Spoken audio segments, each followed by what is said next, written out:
pass me the air dry cream and some sunblock and an SPF lip gloss. Let's fucking go. It's time to take A Therapeutic Dose, a prescription-strength reality TV podcast that explores the intersection of reality TV and therapy. Possible side effects may include entertainment, strong emotional reactions, and or laughter. Here are your hosts, Ramona Ramirez and Margie McGee. Hello, everybody, and welcome to A Therapeutic Dose, where we meet at the intersection of reality TV and therapy. I am Margie McGee, and with me, as always, is my dear friend and co-host. Hello, I'm Ramona Ramirez Higgins. Hi, Margie. It's good to see Hi. you. Hi. Good to see you, too. Thank you. Oh, my God, and it was so great to see Greece. Yeah, dude. I want to go so bad. Have you ever been? I have never been to Greece, no. The closest I've been to Santorini is Cafe Santorini in Pasadena. Same. That lovely festive restaurant on the upper level in like Old Town and the bricks. It's so gorgeous and the food is so good. But that's the closest I've been. It's a far cry from the cliffside sunset that these ladies got to take a look at. And like the breeze, everything about it, maybe it was just photographed beautifully and it was that villa was gorgeous and they all looked great. It just looked like an amazing vacation. And it made me hate Lisa Barlow all the more. I'm like, get out of your room and go experience that place. Same. Yeah. I don't have to be her. So thank fucking God. Thank fucking God I don't have to be her. Yeah. I don't care. She can have all the Prada slides in the world. She can have glam in Santorini, which is a fucking island. Like, take a day. Like, don't you want the day off? I love doing makeup when it's on my terms. I also very much appreciate the fact that I don't feel the need to put it on before I leave the house. And I don't want to get into the psychology of Lisa Barlow. And I'm sure I would have compassion for people that also feel similar to her, but whose behavior isn't repugnant. Like, I also understand feeling like how do I explain it? I know that there are exceptions to everything. And just because someone likes leaving the house with a full beat doesn't necessarily mean they're insecure. And also, every insecure person doesn't need to be judged the way I judge Lisa Barlow. First of all, I shouldn't even be judging Lisa Barlow to begin with. Like, that's not fucking cool. We do it on this podcast. I do it. I'm fucking human, dude. I'm human and she's annoying. And she's on the TV. You know what I mean? And like she's on sort the of TV. putting herself out there to You're receive You're right. You're right. some You're eyes right. and it's a two-way thoughts. street. Yeah. Mm-hmm. Well, and this is it's reciprocal. also, I did think, I was like, what is driving this? And, you know, there's stuff going on in her personal life that's not great. So I'm sure I feel that way a lot of times. If my personal life is falling apart, sometimes I'll make an extra effort to look okay. Yeah. Because I don't want people to see that I'm cracking or already broken, you know? And I feel like all that extra time and glam in Greece and I don't know. It just seemed, it seems like something else is going on. But because she's so dishonest or out of touch with what's going on with herself, she just played it off like everyone else is an asshole for caring. And it's like, dude, you're in Greece for like a limited number of days and they're only mad because they wanted you there. That's nice. Yeah.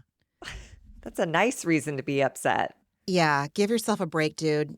Like, I love when I go to Hawaii that for some reason the waves in my hair are perfect and my skin glows without no shit on it to make it glow except for just the air and the salt and the vibes, you know? Like, give yourself a break.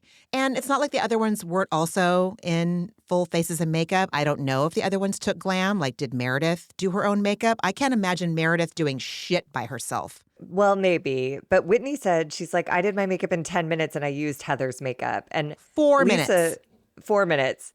And Lisa Yeah. showed her whole ass when she was getting her glam done. And Angie came out to greet her and she's like, your makeup looks amazing. And she's like, I don't have any makeup on. Like, I just woke up. What are you talking about? And to me, that's just an indication of like how on like high alert Lisa is of like, what does everyone look like? Do they look okay? You know, it's just weird. It's sad. Yeah, it is. What a It loss is really for sad. her. It is a loss. It is a loss. And dude. See, I'm speechless. I have no fucking words. I can't relate to this bitch. I just wanted to be in Santorini so bad that I was resentful of her not being in Santorini the whole time. Like, please don't talk about lashes on American soil. Please talk about like cliff sides and food and volcanic rock beaches and stuff that we don't get to see a whole bunch of in day-to-day life. Certainly not in Utah. Come on. Trying to soften the absurdity of it all by saying that her makeup artist was from Athens. She's from Athens. I love her. Like, just because she's, well, maybe just because she's Greek, Angie's going to love the makeup artist anyway. But like, also, don't try. I see what you're doing, bitch. You're trying to make it seem like this is a cultural experience because she's from Athens. Dude, you're in Greece. Like, okay, there's a high chance the person making my latte in the morning is going to be from Athens or from Greece because I'm in Greece.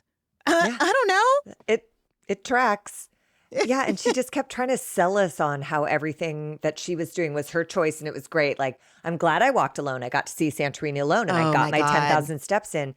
But then we see that moment when she's leaving after hours in glam and she's like, I'm probably going to be the most underdressed.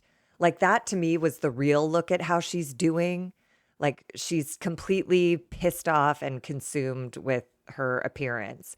I don't believe for a second she enjoyed one step of her walk. She's in such Right? a weird, sad headspace, and I don't know what it's about, and she's certainly not going to confide in her friends. So I don't know what this Santorini trip means to her. It seems like an inconvenience, and I want to be like, can we swap out? You want to come here and live my life for that week, and I'll go be in Santorini because I guarantee I'll enjoy it. Yeah. Promise. I'll enjoy it without a fake eyelash on. I'd enjoy it with a fake eyelash on, but like, I Both, don't sure. imagine I'm going to Santorini for fake eyelash opportunities. I mean, maybe I'll know someone that gets married there or has a significant birthday there and it's going to be like black tie. I'll be like, you know what? I'm going to treat myself. I'm going to fucking lash it up. Maybe I'll even hire glam. But like walking around some shops on cobblestone streets, pass me the air dry cream and some sunblock and an SPF lip gloss. Let's fucking go. Well, and again, it's like if there was time, it's fine. But like this was a time sensitive outing that Angie planned. It was to see the sunset from the cliffs. And it was so impactful that everyone was moved to tears. And I loved Angie for saying, like, I wanted everyone to have that experience. I wanted Lisa to have that experience. But Lisa didn't want to have that experience. So she got to grouchily march up the stairs grumbling about what if she's the most underdressed and then try to sell us on, I loved my walk. I loved my alone time. I loved getting my steps in. Let's go to dinner, right? It's like, Yeah, okay. so ridiculous. And I Fucking think that's weirdo. what, because of course I'm sitting here wondering, why am I so mad? Well, I've had a frustrating day. I'm sure I'm taking some of it out on that. Or is it just making me clear about shit right now, about what works and what doesn't fucking work? And when these housewives try to make me like think that they're pulling the wool over my eyes, that is my number one trigger with any of them. Heather Dubrow, Kyle, I see you.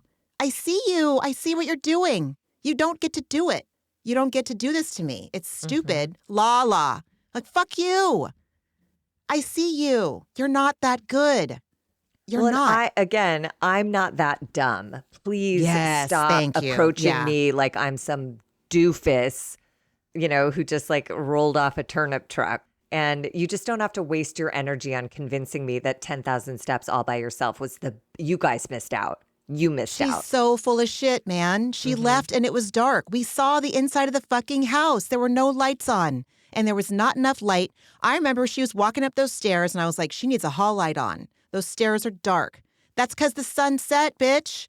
And What I was with are you Angie when she doing? was like, she was 3 hours late to show up in sunglasses. What So the fuck? all of those fake lashes and all of the makeup work is hidden behind glasses and also it's dark. Like what is going on? I don't know. She's I just don't putting know. her armor on because she cannot be in her own skin, clearly. I'm just here to tell her that the armor doesn't work. It just doesn't. We're We seeing can it in real all time. see it. Yes, Yeah. exactly. And her As saying that she No, what? go ahead. No, I was going to say, as I record this in my flannel pajamas I mean, yes, and I'm like greasy and no from bra. a full day out on an 85-degree December day Oh in my Los God. Angeles, whatever. Oh my God. But it doesn't matter. If I showed up with a full beat, I still would have had a long day in 85-degree heat and I will still, I don't know. There's like an energy behind people that makeup doesn't cover. Like makeup is a pretty painting, but what you're emitting is deeper than that, and we all feel it. And Lisa, I'm not buying anything you're selling in Santorini. That's it. Not a goddamn thing, dude. Not one thing. I am No. not buying jack shit. No, she makes me Anyway. sad. So, this is The Real Housewives of Salt Lake City, Season 6, Episode 13, I believe. Greek for the week. So we're already halfway through the season if it's like, what, going to cap off at like 20, 21, 22? This week's episode opens up at Angie's house. We are now post-tea party, pre-Greece trip. Angie has planned a trip to Greece to celebrate her pending Greek citizenship. She has Heather and Mary over for some Greek lessons from her dad and I believe her aunt. That was her aunt, correct? Aunt Rita. Yeah. Aunt Rita. Okay. And Louie, her dad, who are so darling and adorable. And it just shows the different approaches to this trip as we check in with everybody along the way. So Heather and Mary are there to get like Greek lessons from this family of like proud, authentic Greek people. They want to learn the language and have some questions. And then we catch up with Meredith and Lisa, who are like, should I bring a casual white blazer? Oh and my Lisa God. staged among her bags of Gucci shit and just listing all the labels she's going to bring. Insanity. And Such it's just insanity. sad. It was so vacant. I loved Aunt Rita and Louie and Angie. I love their excitement for the trip and their pride in their heritage. And I love when Heather asked if there's a word for snooze, snooze fest, referring to when Mary called Meredith a snooze. And Aunt Rita just says Greeks aren't boring. So there's no translation. There's no for that word, word. right? And I was That like, was I amazing. love it. Yeah, seriously. So en route and arriving in Greece, we have the prerequisite airport arrival, sitting on the plane, getting settled in first class, all of the typical housewives going away on a trip, accoutrement. Lisa has a confessional where she says being friends with Angie is like going to Greece every day and I hope after this trip I never have to hear about Greece again. I'm Greeked out. What a fucking asshole. What She's a fucking asshole. Terrible person. She's a nightmare. She's a nightmare asshole. She's an ingrate and a monster. And it was right then when I was like, what you think is like snarky haha is actually, it's so ugly. It's Like that's butt the ugly. only, yeah, it just butt ugly. And that's how she started this episode. And it somehow continued. She just got worse and darker and more, she's just a villain. She's a whole With a villain. smug smirk look on her face. If my child said that, I would be real disappointed. And if her children said that, I wonder how she would feel if her children, well, obviously they're going to hear her say that. That's so gross. Like, who's going to be out there thinking like, oh my God, totally, I'm Greeked out too, batch. After What? a trip to Santorini in a villa with all these personalized excursions, like, oh, I feel so sorry for you. It must be so hard to be friends with someone who's so generous and so excited to share her country and her heritage with you. You dick. You Yeah, she's a dick. unforgivable dick. 100. We learn later in the episode that this trip has taken them 2 hours, which is a long 2 time. days. 2 days. Sorry. Jesus, 2 hours. We If wish. only. They land in Santorini, which is an island in Greece. Which is unbelievably gorgeous. Like the first shot they show of that cliffside, like descending into the Aegean Sea as the sun's setting, I was immediately like, all of the B-roll of Greece took my breath away. I was just Totally. like, oh my God, each site is more gorgeous than the last. And each placement of the sun during the day makes it twinkle in a way more special than the hour before. Like it's a remarkable place. Yeah. And it's by design. I mean, the flag represents the natural surroundings. It's the blue from the Aegean Sea and the bleached white walls and white clay. I don't know what the white is, but it's white and blue. Yeah. And it's stunning. It's unbelievable. All we need is a pop of fuchsia bougainvillea out there, and that's it. That's the postcard right there. They're in the van from the airport to the villa, and they are discussing the size of the island of Santorini, which leads Heather, who is in this like really. So I have a very I can live in a very immature headspace and have a very immature sense of humor. And I really got a taste of my own medicine, perhaps. It must be what people feel like when I like giggle about, I don't know, when people say the word, like when people say Johnson and Johnson and I giggle because it's like dick and dick, haha, stupid. Because Heather is in this Margie. like unbelievably adolescent headspace. It's not cute. I'm not enjoying it. Like, and I really worried. I personalized it and was like, Jesus Christ, is this how you make people feel when you go, haha, when they say Johnson or, whatever. Anyways, Heather says she doesn't understand the size of islands or penises. And I was like, I don't understand the connection. Congratulations on saying penis. Great. We get it, Heather. You're horny. You want to have sex. You want your kids to leave so you can have sex. It's all about sex. It's all about dicks. It's all about boning. It's all We about get being it. 17. She's like, my goals are smoke a Greek cigarette, get a tattoo, and come Okay. home with Greek guys' numbers in my phone. And I was like, are you fucking on a middle school trip overseas for a week? Like, what is this? Like, This the is her. excitement behind that This was is her insane. Mormon Rumspringa, dude. Like she went from her parents' house to her marital house, and now she's about to be free from her adult responsibilities that she's had for the last 20, 25 years. And I think she's very excited about it. Yeah. And I'm not the one to comment on immaturity, but all I kept thinking was like, it's so immature. Oops. You spot it, you got it. Oopsies. Oh my God. Hilaire. While in the Sprinter van, we cut to Whitney's confessional where she says she's still frustrated by Bronwyn because Bronwyn betrayed her trust, telling Meredith everything that Whitney had told her. And trust is the key to friendship. Moving forward is the key to friendship, but Bronwyn can't keep secrets.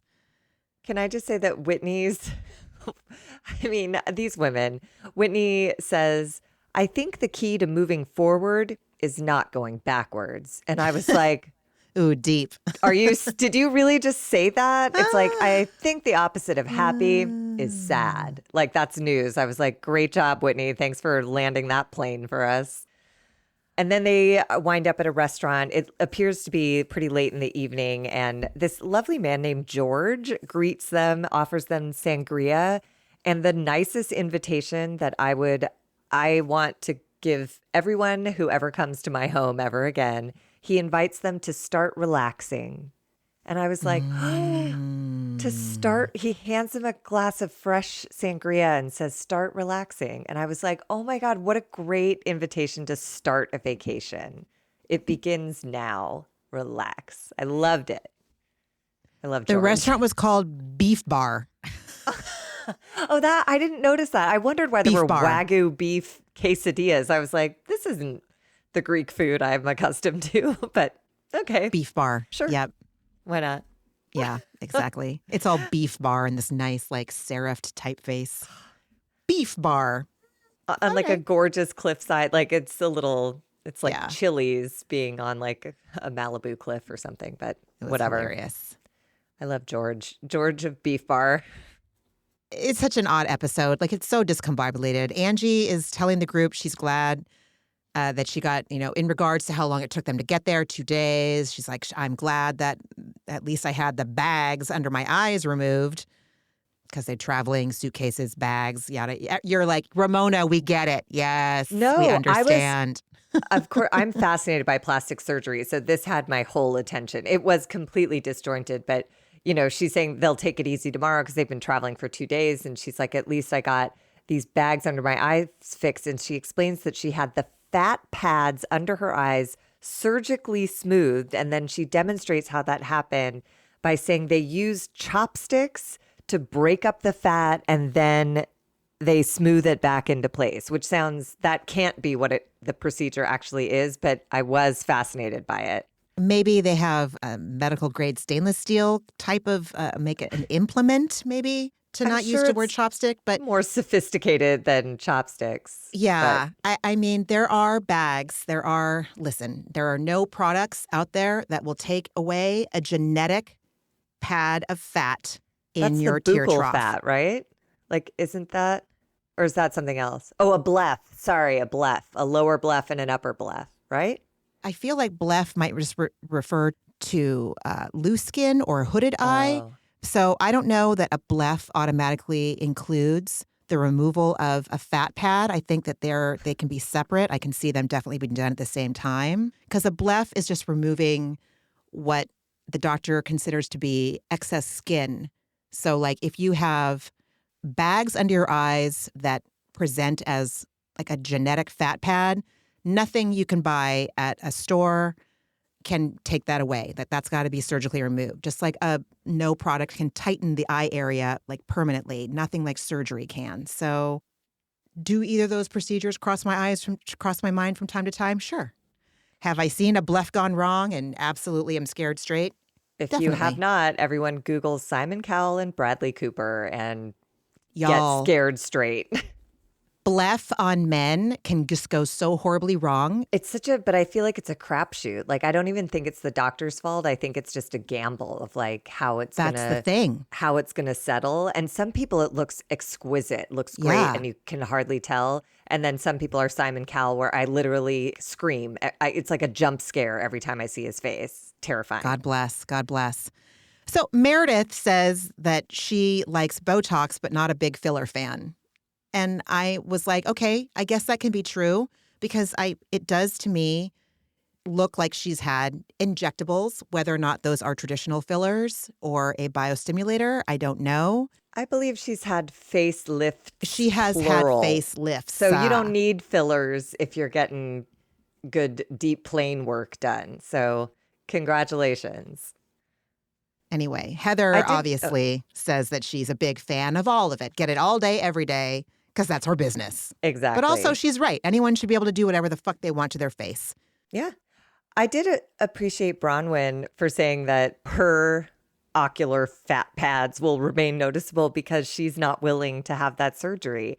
And it's so funny because I assign this attribute to rich people of like, if you have the money, obviously you get everything that's available to you. And that took me by surprise. I was like, oh, I guess because there's still pain and recovery and uncertainty in outcome, even if you're rich.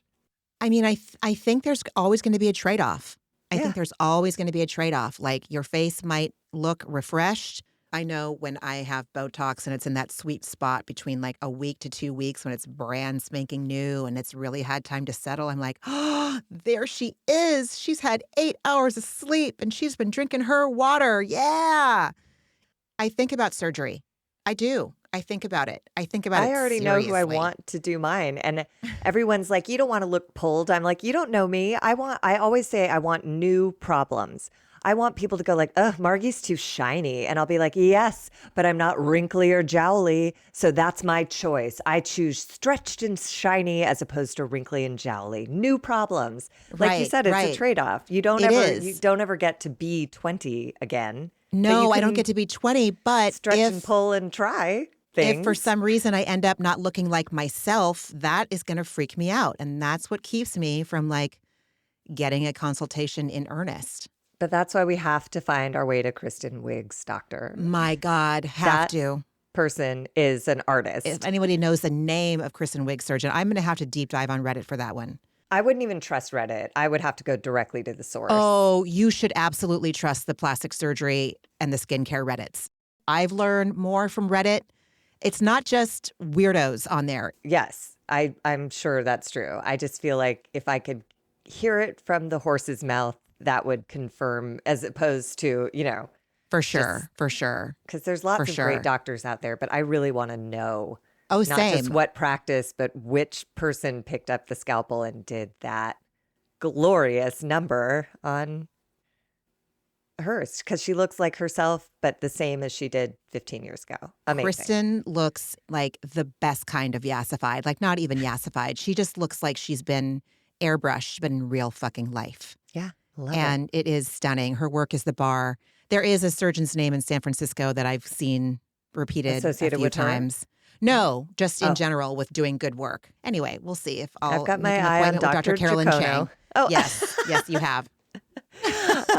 At some point. Anyways, in the meantime. Oh my God. Heather reveals that she bought a Cartier watch at the airport duty-free shop, and she clearly does this to get under Lisa's skin because we learn at the airport, Lisa and Angie got into it about who had a Cartier watch first. So Heather bought a Cartier watch for her and Whitney at the airport. And she just shrugs off the cost. Someone was like, how much did it cost? And she's like, $6,000. The way I would say like $20. I was like, $6,000. Okay. All right. That Wayfair sponsorship must have really come in strong, man. The Wayfair sponsorship. Oh my I don't God. know where you shrug off $6,000, but I don't can't either, wait man. to be there and find out. And Heather is right. She notes that Lisa only thinks something is special if Lisa wears it. And it seems to Lisa to be diminished in value if other people have it.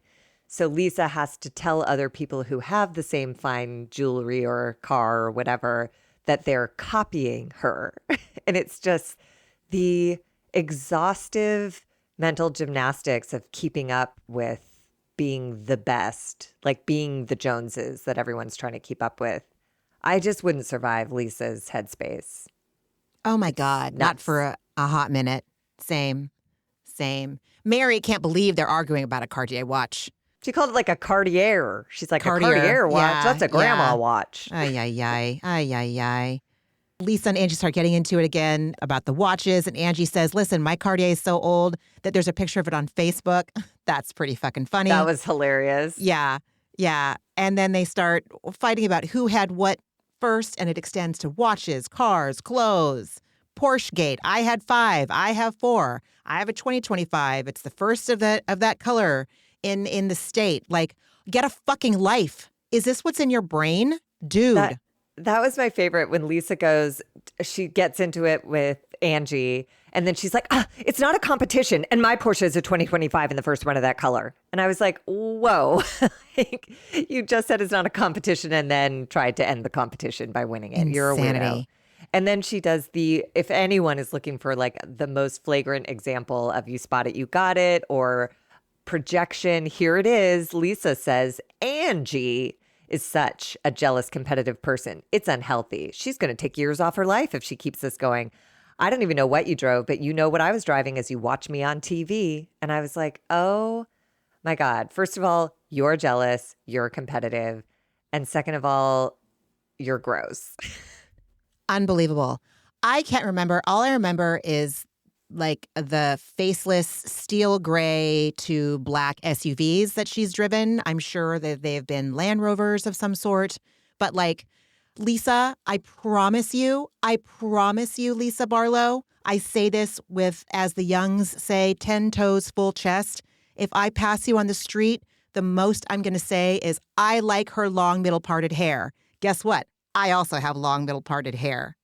I also like a lot of her sunglasses. Nothing from the neck down is going to compel me about her one bit. My velvet Adidas slides, my pool slides, are way cooler than her Prada slides. And I got mine on Poshmark and eBay respectfully. But again, it's like you say, when people, there's a difference between people wearing the clothes and the clothes wearing the people. Like, Yeah. if Jennifer Tilly had those Prada slides, it would be a totally different experience seeing them show up on TV. But because they're Lisa, it just looks like she's parading labels around to be like, I have money. And we're like, we get it. Moving on. It's so boring. Dorit is so fucking boring. Yeah. So fucking boring. Erica manages to make everything look trashy. Like, it doesn't fucking matter, man. It just matters on who's wearing it. Who is wearing it? So and true. How are you wearing it? My costume jewelry is 10 times more as badass as Lisa's like $60,000 ring. She's so basic. She has no fucking idea how basic she is. Anyway. And lots of people, myself included, can't tell the difference between costume jewelry and fine ass jewelry. So like, I don't know. Who cares? Who cares? I'm with Angie when she says, I don't care about things. And she says to Lisa, you and I are so different. You are so worried about what things look like on the outside. And then Lisa proceeds to spend the rest of the episode denying this while also acting it out and proving that point entirely. Speaking of, the next morning, Lisa is getting glam as everybody else is getting ready, attending to their breakfasts. What are we going to do today? Yada, yada. Lisa's getting glam. She tells us, like a badge of honor, she brings glam everywhere. and doesn't want to be ugly for the day. I don't even know where to start with any of this. We've already talked about it.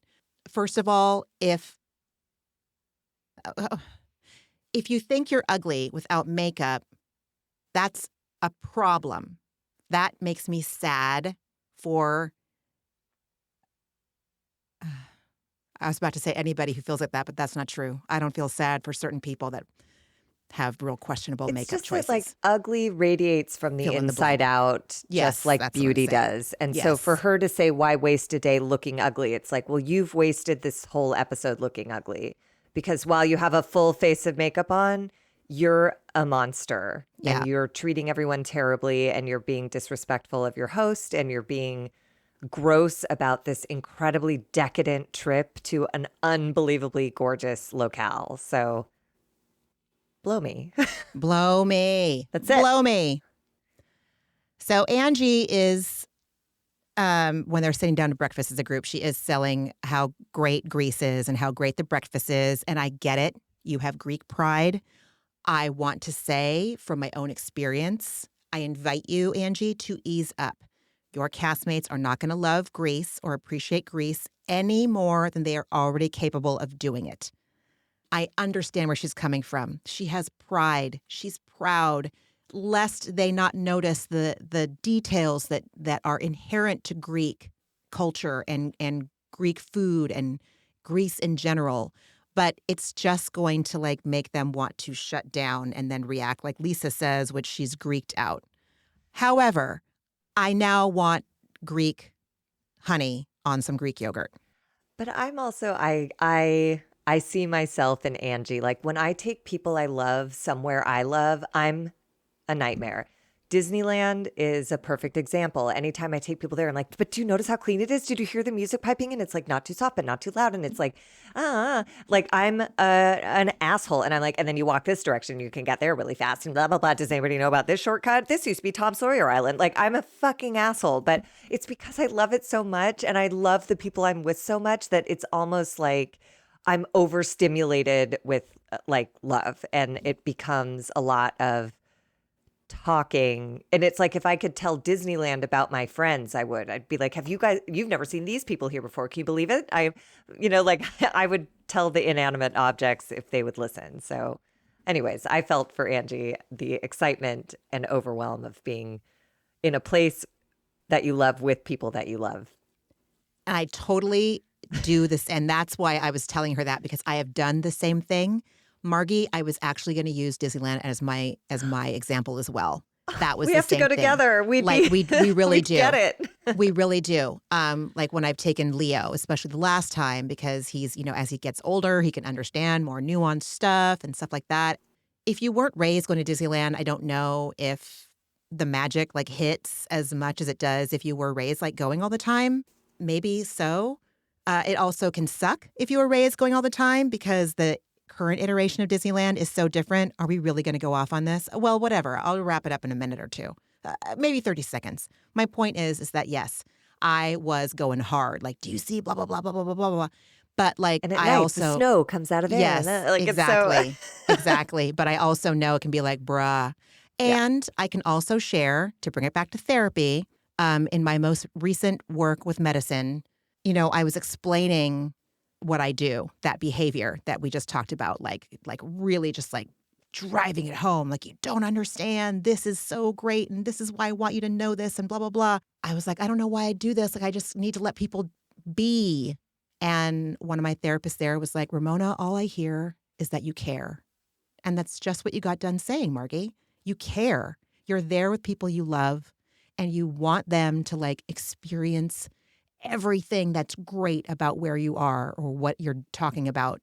And it comes from a place. The intention behind it is pure gold. I get And it. when I'm on the other side of it, I appreciate it for what it is. Even if it feels frenetic and insane, I'm like, I really get that this person loves this and loves me. And the two things combining are like, it's a whole force of nature that erupts. And anyways, I appreciate Angie's enthusiasm. And again, I don't think it's misplaced. I can't say enough how every time they're like, here, let's go open a curtain and look outside. And I was like, it was just like everything in that place was breathtaking, gorgeous. Mm-hmm. So we get on the van to the beach and we see this moment where Meredith like leans in and quietly asks Heather for 2 minutes of her time to talk about what happened last week.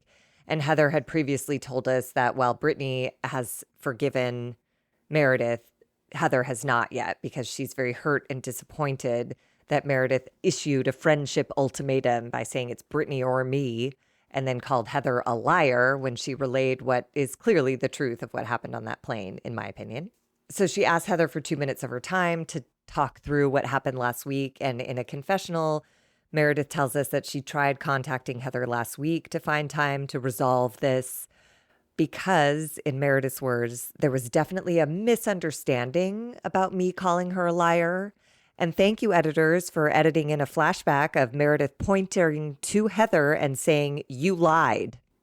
So, she did that. And she was sober. That was the day she handed out drug tests. So, Punching the word misunderstanding. Punching that word over. I couldn't believe it. She is, Meredith is real sick. She activates real sick. all of my Al-Anonism. So take from that what you will. I mean, she has the audacity to say Heather not wanting to talk to me about it for now is frustrating. Are you kidding me, Meredith? You're going to call Heather not wanting to talk to you because you are not able to be honest about what happened, even a fraction of it, is frustrating? She's just trying to recalibrate and figure out how to like get through this, because you're in a dishonest level and Heather's trying to play in reality. But Meredith's doing that thing where she's trying to like lawyer us into believing her story, because she even basically says she feels entitled to the courtesy of a conversation. It's like, courtesy? Right? You shook the chair and pulled hair and spilled wine. What the fuck, for 6 hours? And you're talking about courtesy and a conversation? You don't have conversations. Someone says, here's what I think, and you say, you're wrong. So why would I want to sit down with you? You're not courteous or capable of conversation. Meredith is nuts. Unbelievable. Unbelievable. They sit down for lunch, and there's more hard selling of food that, in my opinion, does not need hard selling. Did we skip the part where they arrive at the beach? Oh, you mean the Joy Tribbiani goes to London, bucket hat, but make it Greek? Yes, that Angie puts on? Yes. But then it leads into Mary breaking down face shapes for us, which killed me. Didn't care for that. Angie puts on a bucket hat, a Greek bucket hat, and Mary's like, throws the whole outfit off, but leave it on if you need sun protection. And Angie, like, her spirit is crushed, so she's like, no. And then Mary starts breaking down everyone's face shape and says Bronwyn and Heather have bucket face shapes, indicating they're brainiacs. And then in a confessional, she tells us there's also oblong, pie, square. Square faces are dingbats. And I was like, oh my God, Mary, she has a whole separate world of logic that it doesn't make no sense to anyone else but her. It reminds me of, there's billboards all around town now for that new Avatar movie. And every time I see those Avatar characters, I'm like, he made up a whole language called Na'vi that they talk to each other in, and that's nuts. But then I see someone like Mary who's like, oh no, this is obviously what a pie face is and a square face is and a bucket face is. And then I'm like, well, everybody makes up their own language and it has meaning to them. So, dude, whatever. So they sit down for lunch and Angie asks everyone what they think of the Greek men. You know, Angie, she'll have me and then she'll just fucking, like, she shows up to work. But again, it's so obvious and calculated and contrived that it's a turnoff. It's just like, oh, Angie, it takes me out. Like, you're so rad. I really appreciate your campiness. And then when you ask Bronwyn if she's going to take home man number 2 because of her open marriage, which to our knowledge has not been established at all yet. All that has been established is that she is open to having a conversation, inviting a conversation with her husband about it. So Bronwyn says we're not in an open marriage yet because Todd is happy and that's fine. I'm super happy. I super adore Todd and there's no drama in my house. And then in Heather's confessional, she says, listen, last week it was Todd looking at lingerie pics on a plane and sleeping at a hotel. Now this week they're monogamous and everything is fine. That's also not what she said, Well, Heather. You fucking exactly, asshole. exactly. So incorrectly, in my opinion, Heather says Bronwyn's clutching her pearls now at the mention of her hooking up with a Greek man. I don't think that's what's happening. These Not people at are all. not understanding at all what Bronwyn was saying. And I think it's willful. I think they just heard she might consider opening up her marriage. And then they lost it all. Then they just did not care to listen or learn about how that may work. Well, and Bronwyn doesn't know how or if that will work. In Al-Anon, they have the 3 A's, which are awareness, acceptance, and then action. So Bronwyn has awareness that Todd is probably farting and kissing outside their own marital bed. And she has acceptance that that's the reality. But I don't think she knows what action to take yet. So she's like talking through some options here, but Heather's trying to make it black and white. Like either you're monogamous and happy or your marriage is trash and it's open. And it's like, no, there's so much nuance. There's so much grayscale. And I just think it's rude and mean girly and shitty. Again, this is where So mean girl. Heather this So season, I'm contrived. just like, yeah, I just think because Bronwyn, we saw it. She said she had only asked Todd to leave the house before he was leaving on a scheduled business trip. She didn't say we're getting separated. I asked him never to come back. She just said needed time. She needed a day or two. Exactly. That's it. She wasn't asking him to leave. She never used the word separation or But alluded she's- to divorce. and she That's hasn't denied that there is like outside temptations at play in their marriage, and they're trying to figure out if and how their marriage can survive that. But sorry, Heather, that like they didn't come up with a solution in time for the Greece trip for you. It's just so shitty. Again, and it's why like I really resent Heather for not. You don't get to do that until you're in a complex relationship again. Like flirting with boys and fucking around is one thing, but like being in a full intimate relationship with someone is another. And Heather better bring one of those to our screen so she can get full payback for this shit and be reminded that it's not black and white and not every answer is yes or no or together or not. Like I was so grossed out, like you said, by Angie and Heather in this. It was gross. Real bad. It was gross. Right. So Bronwyn isn't wearing her wedding ring apparently, and Heather and Whitney make it mean something, and Bronwyn just says, I switch my jewelry out regularly. No big deal. I have ADHD. I don't know if that's what adds to like my certain sensory things. It could be completely unrelated to ADHD. It might just be unique to me, Ramona. I don't fucking know. My point is that I don't like water under my ring. I don't wear my rings when I do dishes. If I wear my dishwashing gloves, I will keep my ring on. I don't wear it when I wash my hair. Sometimes when I go swimming, I don't. I also get nervous, like what's going to happen to my ring if I go in the ocean. Sometimes sleeping with it on makes me feel claustrophobic. Also, she's mad at him. I would take it off too. Well, I don't want to be reminded of this shit when I'm on vacation in Santorini. Yeah, I need a fucking break. I ask for space. The ring goes because all I see in that ring is iPad pictures of a lingerie-clad stranger. So like, leave it. That's like, it's the fact that like Heather, Mary, and Angie like can't see another way to frame this moment in time is like so. It's again childish. It's so immature. And it's really like in Whitney's confessional, it just kind of doesn't make sense because Whitney has kind of been like, one of to use the word pioneer in reference to a recovering Mormon. Yeah, thank you, friend. I will take that acknowledgement. I appreciate that. Whitney is sex positive, sex forward, open minded, yada yada. At least that's what she has presented to us, and I have bought it. Maybe she is a better actress than I think, but she's saying that last week Bronwyn put all of this out there about their relationship, and now she's changing her tune, and she's not changing her tune. She said she'd be open to changing the parameters of her relationship if that's what Todd wanted to explore. And if they had a conversation about it. It was more about the communication in their relationship than who he's getting naked with or who she's getting naked with. Exactly.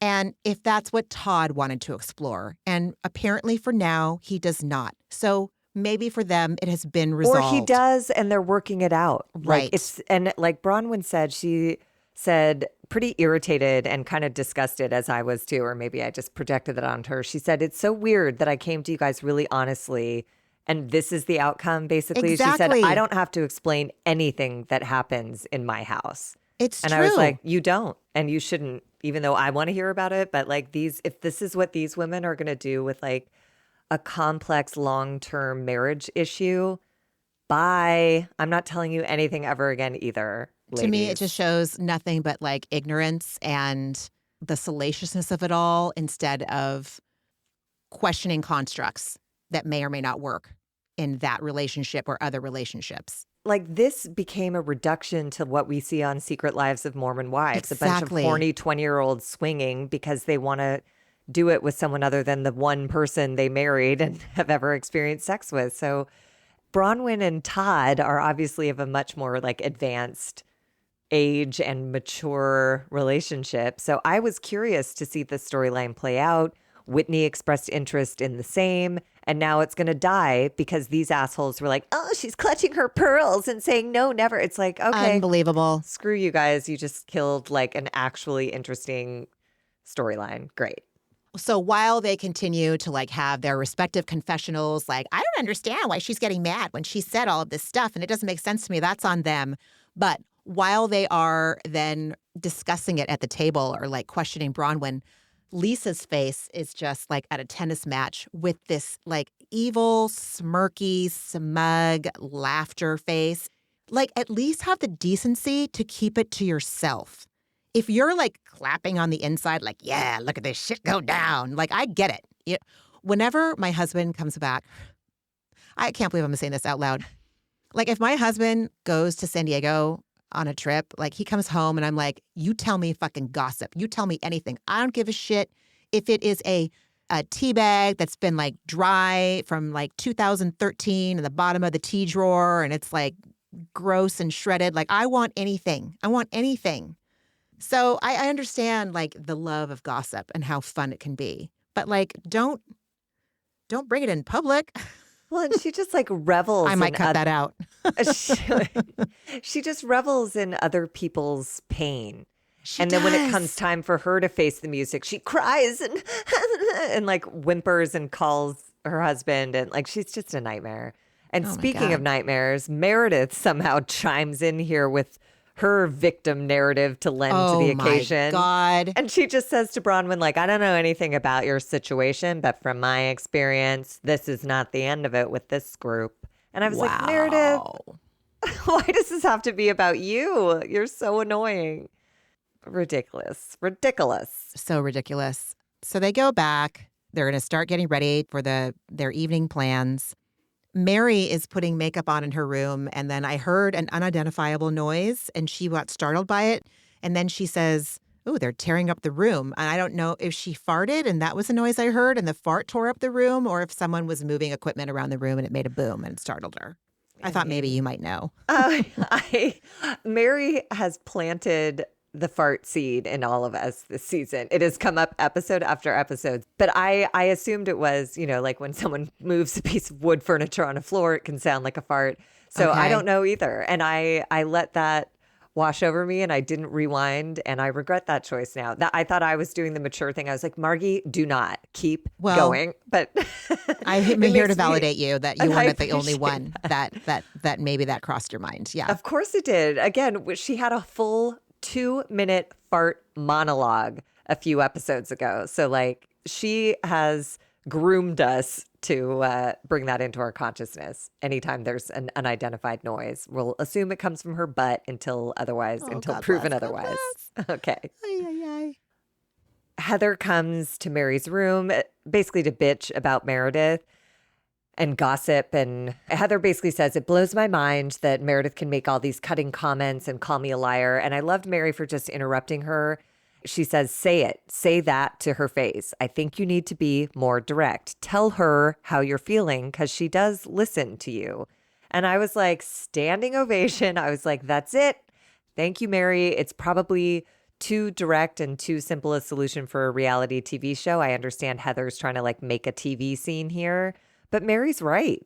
However, I did see Heather's point of view when she said she has been direct, but Meredith takes that as a personal attack and then she leaves it there and they never talk about it again. So there is no moving forward. There is no working it out. And my therapist would say, there's your answer. That's it. It's that age-old question. If they never change, what do you do now? And Heather's not willing to ask that question of herself yet. And Mary, in her confessional, seems to find it impossible to believe that people can't say how they feel. She says, I was raised to tell people how I feel and be honest, but I don't think that these women are capable of being able to just say how they truly, honestly feel just because they worry about things that don't matter. And then she says, like other people's feelings, she's kidding. But I think I interpreted that to mean she worries about how those people will receive it instead of just staying on your side of the street. I need to say this and I can't expect any outcome. I have to be prepared for any outcome. I interpreted it to mean that they will not share their feelings to the detriment of their own mental health. They're going to protect other people from hearing negative things about themselves or things that could hurt them, but to your own detriment. That's how I interpret it, at least. But either one is, yeah. I mean, she's right on all. None of them are good. No. You know? And then we get to the crux of the episode. Everyone gathers to go catch the sunset before dinner. And by the way, everyone looked gorgeous in their resort wear. I loved Mary's outfit. Everyone looked great. And then Lisa's still in glam and she waves at everyone who's gathered ready to leave at the time Angie had told them and reminded them of an hour ago. And Angie's pissed, and she says it's a reflection of what Lisa feels is important in life. It's not what's inside, but what people see on the outside. And she's focused on the presentation of herself over her connection with friends and having this shared experience. And that is sad. That's just sad. It is sad. It is sad. And the fact that she is like looking at them like, hi, I'm still in glam. I know I'm late. A, it's fucking rude as shit. B, it's like, I don't believe it. It's a coping skill. She's trying to make it seem like she's super cool, easy breezy about it. Like, here I am being terminally unique. And like, I'm getting my makeup done. Bye, suckers. I'm beating to the, my own drum or whatever. Yeah. I just rub my temples. I mean, there's nothing else to do. Just give me a headache. It seems hopeless. Because they all walk along the road / coastline and it looks beautiful. Like Whitney does slip and fall in a way. I've talked about how I like to watch TikTok videos of people slipping and falling, it is a true guilty pleasure because I would never want to see someone feel embarrassed or get injured in real life. But like the way Whitney fell was hilarious and mostly because she was okay on the other side. But like one leg slipped right out from underneath her. It looked like a cartoon. That I did rewind and watch. That kind of falling, like you can't stop from that kind of falling. And it's those shoes that like are just not going to adhere to the ground. And they were going to new. hurt. Yes. Yeah, Her totally. hip surely has a bruise on it. Ow, I thought about that too. Yeah. But a handsome man helped her up. He was very sweet. Goals, y'all, priorities. Right. So they're shopping around and Heather pissed me off when she's like, I'm not ready to wear shapeless animal prints yet. And all I can say is do not knock a shapeless animal print until you fucking tried it. Because let me tell you, I've got a snakeskin animal print caftan upstairs with gold thread woven through it. It's vintage. It's silk. It's fucking amazing. And let me tell you, it's sexy as hell. It might be shapeless, but you don't know what you're talking about. You're not looking at the right shapeless animal prints if you don't know what they can do for you. It's also fucking revisionist history. And again, this is what bothers me about some people's experience on these weight loss drugs where it's like, you did wear this because you had to. So what I would appreciate you saying is like, I'm not going to wear this because I don't have to anymore. I'm finally in a body where I feel free and gorgeous and sexy. And I want things that hug my curves. Like I can't believe the great fortune that in my lifetime, this drug has given me a whole new way to experience life. But instead she's like, this is for fat old ladies. And I'm like, you're a dick. Like you're not better. You're not sexier just because you're not going to wear it. There's something about Heather's whole attitude that is so juvenile and it makes me feel insane. Her experience could be so relatable, but she's separating herself from it. And I'm like, we fell in love with you because we recognized ourselves in you. So like this feels really like a middle finger to your fandom. That's a bit dramatic. I hear myself. I got to look into Shapeless it. things, tight things, bodycon things, everything is for every body. And if Yes. she did not feel like she could, for whatever reason, wear anything but shapeless clothes when she was in a bigger body, that is something that I also think she can take to therapy, because I don't agree with that. I think that all bodies should wear whatever the fuck they want. But I also appreciate that she didn't want to wear things like that. I relate to that part of her experience in that body. And I'm so happy for her that she's feeling great and expressing herself with clothes that she didn't feel comfortable in before. But like something about that comment, and again, this is, I'm sure it speaks to like my eating disorder stuff somewhere, where it just feels like shaming of a body of any kind makes me feel insane, because it makes Yeah. me feel like there's a right and a wrong. And you're right in this body with this style, and anyone else who looks at that is wrong and matronly and sad. And like that sucks. Yeah. Agreed. They all wonder where Lisa is. They hypothesize that she's probably still in glam. And Whitney said, this is where she says, I did my makeup in 4 minutes using Heather's makeup. And I thought it was extra egregious that it's been hours and she hasn't even texted Angie with an ETA or an apology She or does not care. anything. I She is know. only interested in herself and her own Ah, experience. And Barf. it's wild. So Heather says what I'm thinking too, like I would hate to be crippled with that type of insecurity about my physical appearance so much that I would arrive alone. But clearly confidence and insecurity are not a problem for Lisa Barlow.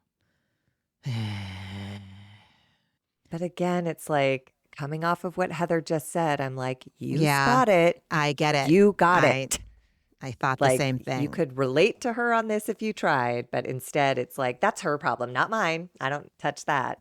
It's a little more egregious on Lisa's side of the street in this episode, for sure. So the rest of the group, they make a turn, and Angie's like, okay, you guys get ready, because you're gonna look up and you're gonna see this. And then they see a beautiful cliffside in Santorini, much what you visualize when you hear about Santorini. The closest thing I can relate to is the very first time I saw the Trevi Fountain in Rome at night.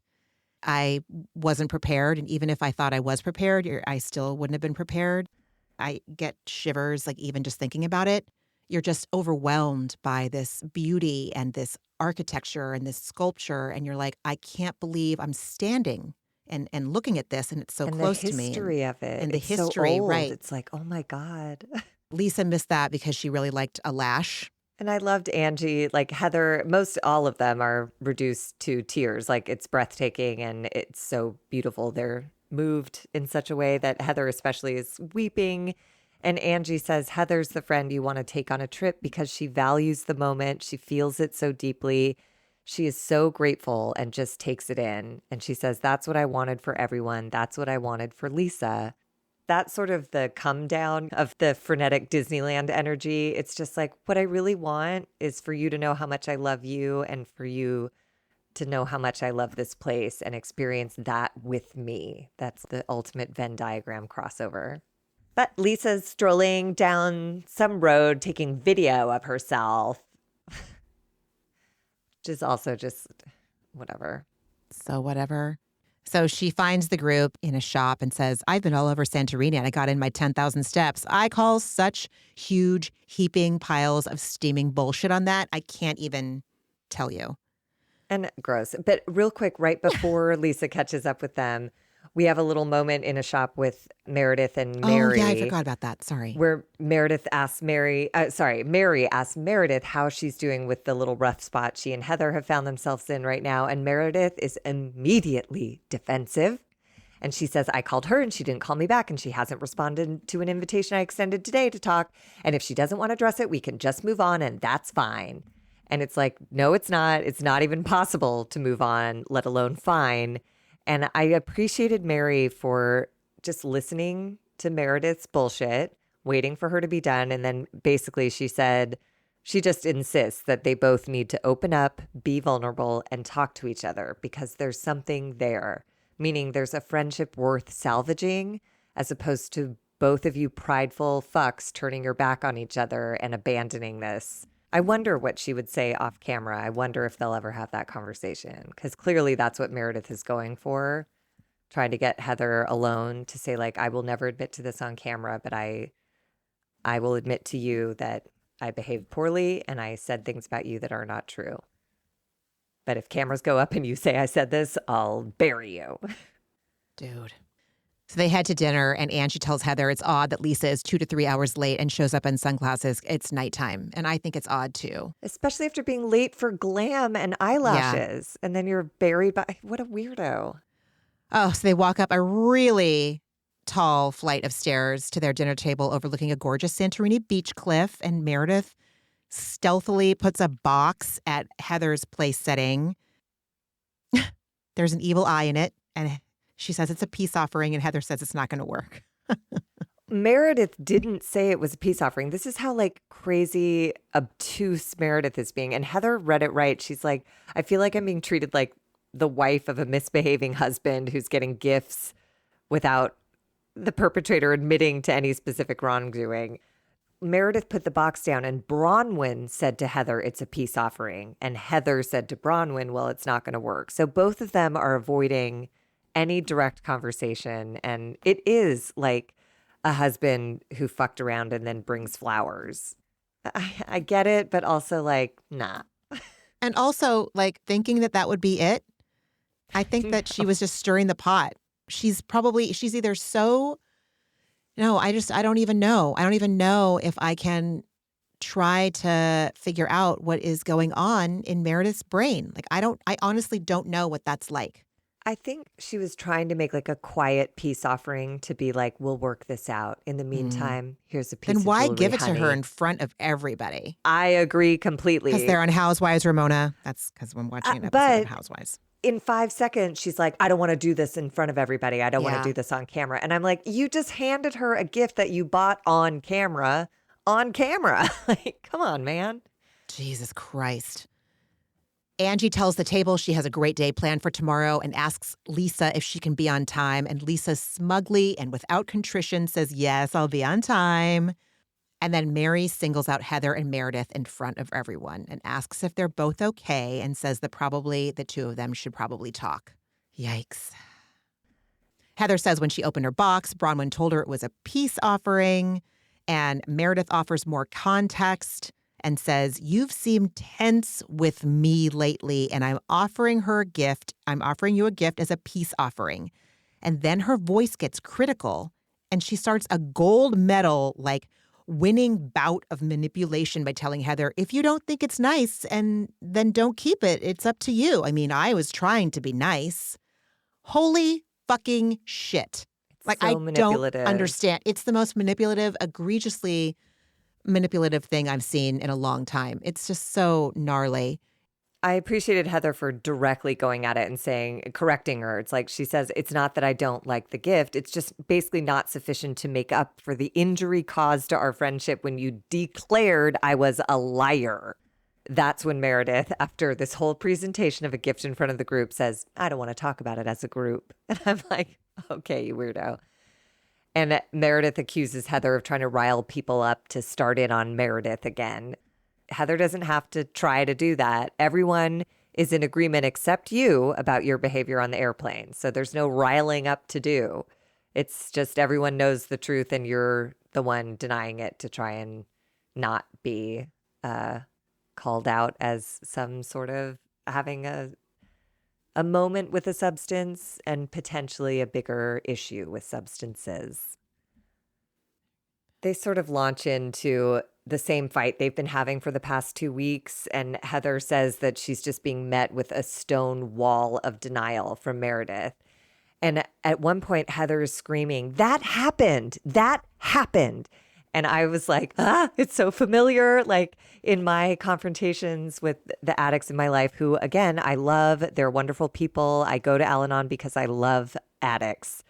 But that is a familiar refrain where I'm just like, that happened. That happened. Mm-hmm. And I know you know that. Mm-hmm. Can we just at least start from the most baseline, factual, common ground?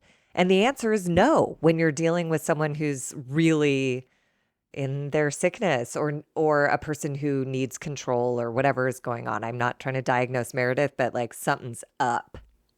We're so used to seeing people being drunk on these franchises. I don't know how used we are to seeing people who, if the speculations are accurate, that she is on benzodiazepines, she's on pills, and she looks together.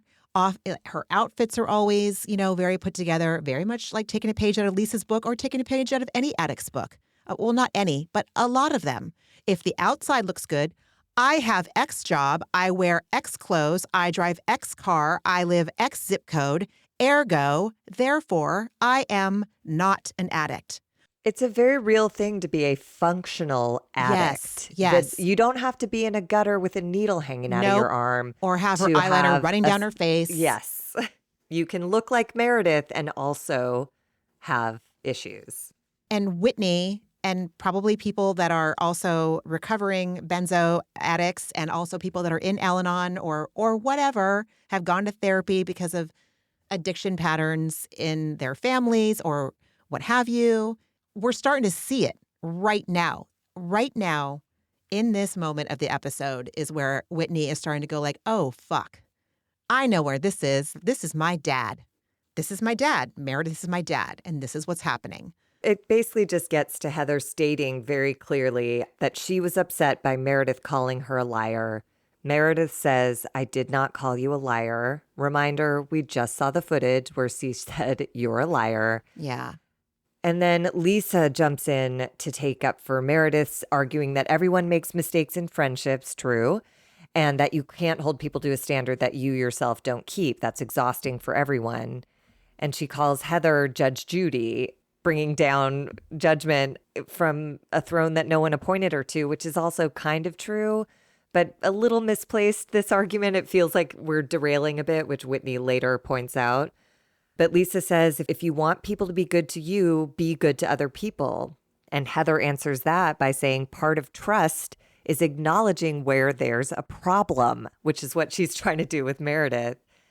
And Whitney asks Lisa to let Meredith speak for herself, and Lisa does not do that at all. She just continues on saying, you know what, you guys had a miss over, and Heather cuts her off and is like, no, we did not have a miss. And then we sort of get into the weeds a little bit. Lisa explains that Meredith freaked out over that TikTok because it was disparaging her marriage. And Heather says that Meredith is selective about what she has outrage over. And then Meredith does that fucking addict-y thing where she just goes, I don't agree with you.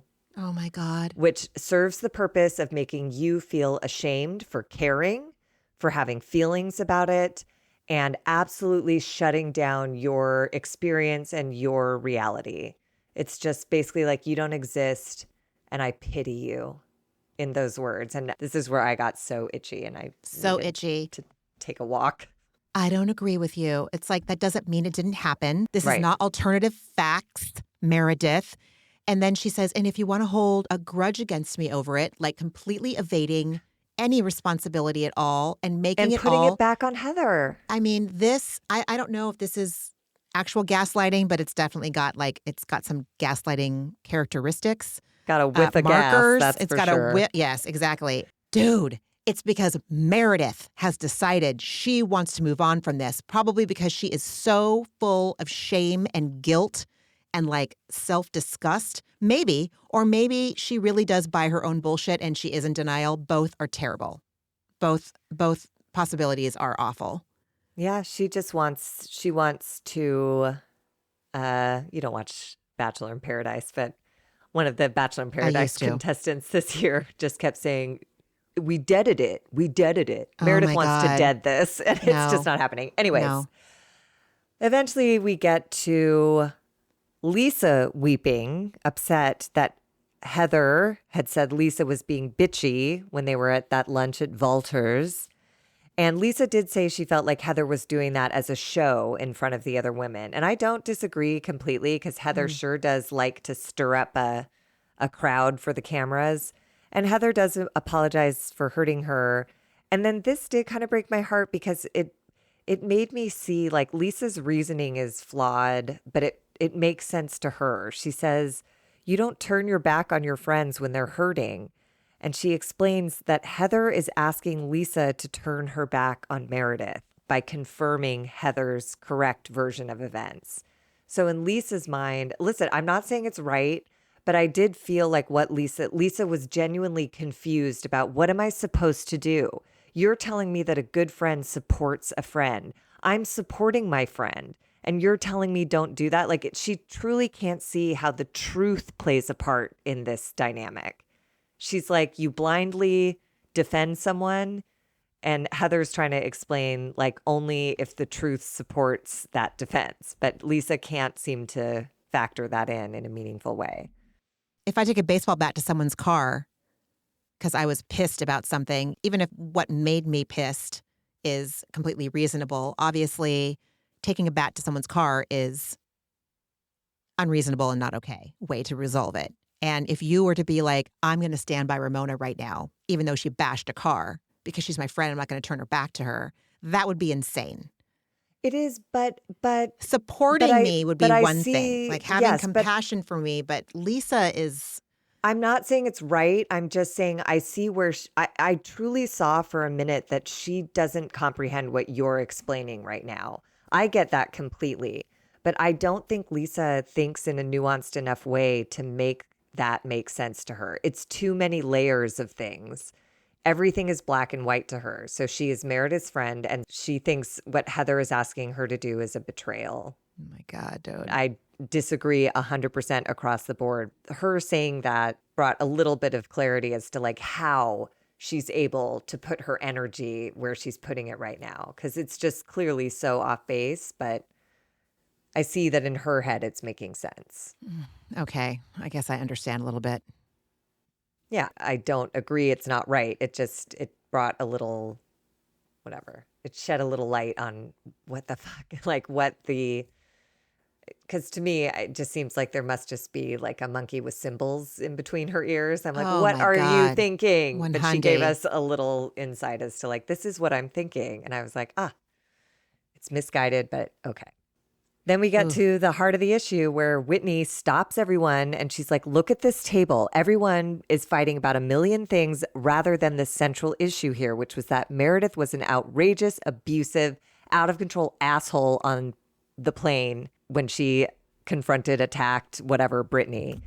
Whitney weeps and says, I see it so clearly. And that broke my heart because like that is, a relatable experience. And Meredith does that again, a look that I've seen in people's eyes. I'm familiar with that look. And she looks to Brittany with this really stern, borderline threatening look, saying, Brittany and I have talked this out, right? We've worked this out. So gnarly. Brittany cowers a little bit, and only in her confessional does she say, I actually agree with Whitney and Heather. I forgave her for the sake of moving forward, but like this is a group problem now because she's making it a group problem. And Whitney says the line of this season to Meredith, she says, you messed up, but we're all paying the fucking price for it. And I was like, that is addiction in a nutshell. Right there, right there. Right there. In her confessional, Meredith says, Whitney has been the pot stirrer in this group since day one. She is the cause of every problem. She projects everything she does onto everyone else over and over again. We let it go time and time again because she's always on a healing journey. Well, A, maybe it's time for your own healing journey, Meredith, and B, which she's nowhere close to hitting rock bottom. Like it's just nothing. And I am projecting on Whitney now.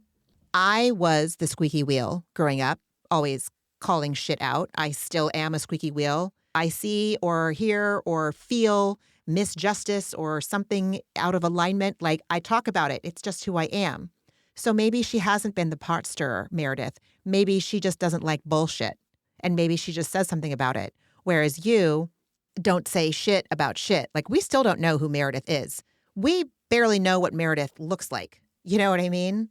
I'm not judging her. I'm just saying that if the physical example is like the personality example, we don't know who this person is. Every once in a while, old pictures of Meredith pop up on Reddit in the Bravo Real Housewives sub. And people are like, holy shit, she looks like a completely different person. You know how you can see traces of a housewife pre-surgery? Like Dorit is clearly Dorit, even though she's a wildly different face than the Dorit that we have now in season 15 of Beverly Hills. So, like, I don't know Meredith at fucking all. I know that she thinks that she's all that with baths, caviar. She has a store that may or may not be open in Park City. She's a DJ. And she's got 2 kids that also have very particular vocal affectations that I find that I have to be in the mood for them or I need to leave the room. So I will say Brooks was a very sympathetic character on Next Gen NYC. Okay. All right. I believe you. I trust you. I trust you. But it's also just like classic addict behavior. So Whitney says, you know, you messed up, but we're all paying the price for it. And Meredith immediately turns it on Whitney now. So a minute ago, it was Heather's problem. Yeah. Then it's Brittany. And now suddenly it's Whitney. And then making fun of her being on a healing journey. It's like, that's so fucking rude because her healing journey was born of her dad recovering from drugs and alcohol and then abandoning her again. And she hasn't heard from him in years. It was and so also sexual shitty. abuse, dude. Like a lot of stuff. And to make light of it was a pretty very addicty. Yeah, and it just shines light on Meredith's guilt. I'm just like, you couldn't so easily send up someone who's experienced this in their own family if you weren't trying to, you know, whatever, divert attention. So then Meredith, another classic move, leaves in tears and Lisa follows. And then Heather has this little monologue that I was like, yes, this is also a very familiar feeling. Heather senses she'll now be in trouble for saying that she felt hurt and she's going to end up apologizing for even having an opinion. And she says, I feel worse now than when I came to dinner. And Bronwyn tries to comfort her by saying just because it wasn't received doesn't mean you were wrong to say it. But without recovery in Al-Anon, I 100% know where Heather's headspace is. And the discomfort of being there is so great that without guidance from therapy and 12-step rooms, I too would cave and apologize just to like get my fucking breath back. It's so suffocating when... To cope. Yes, and an addict is so skilled at just destroying you without saying a fucking word, without even being in your presence.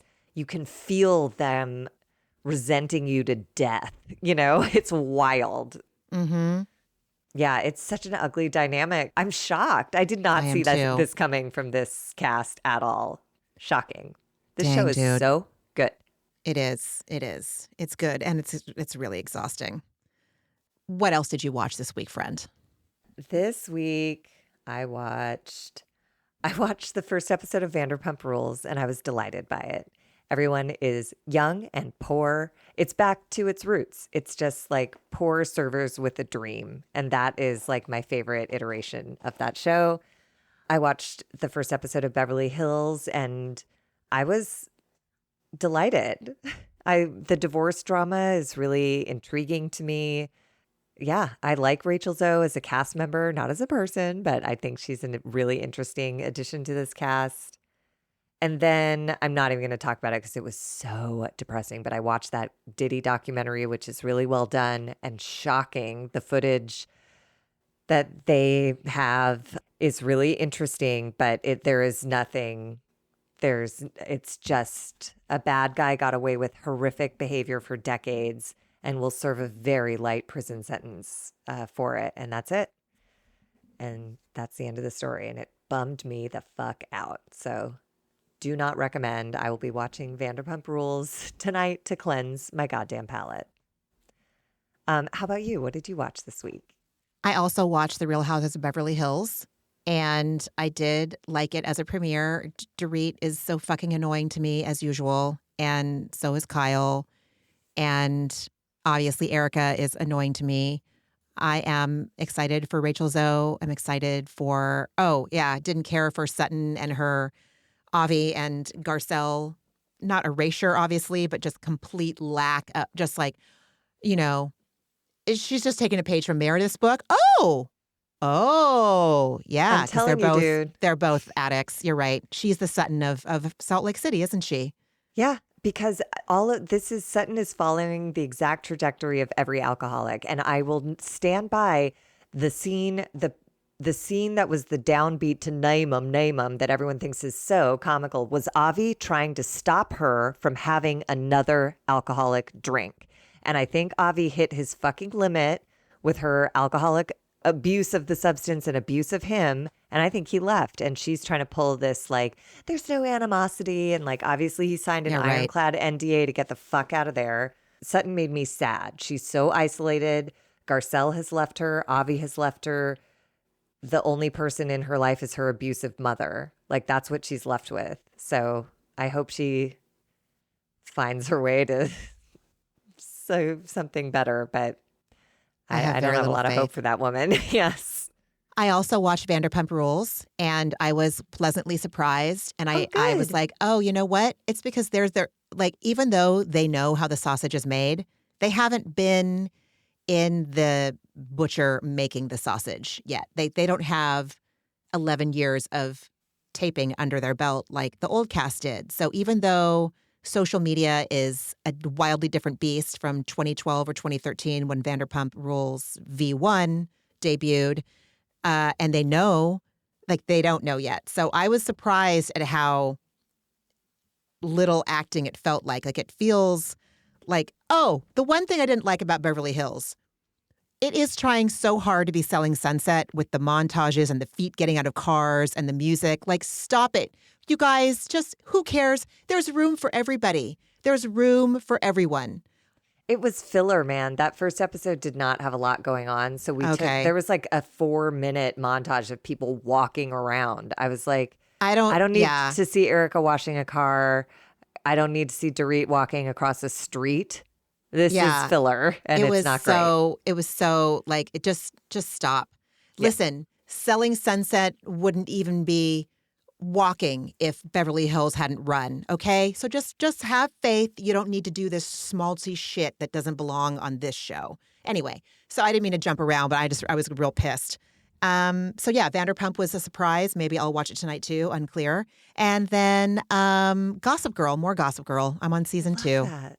Oh my God. It's such a time capsule, dude. It makes me miss a lot of my tank tops from 2007 and 2008. I'm a little They're pissed. surely on their way back in. So Oh my God. Yeah. yeah. Yeah. The shoes we can leave behind, but I would not mind a big old chunky fucking handbag again. I'm not going to lie, with a lot of They're pockets, coming back. Yeah. a lot of room for a lot of shit. And they also hurt my shoulder. Anyway. And what was your antidepressant, friend?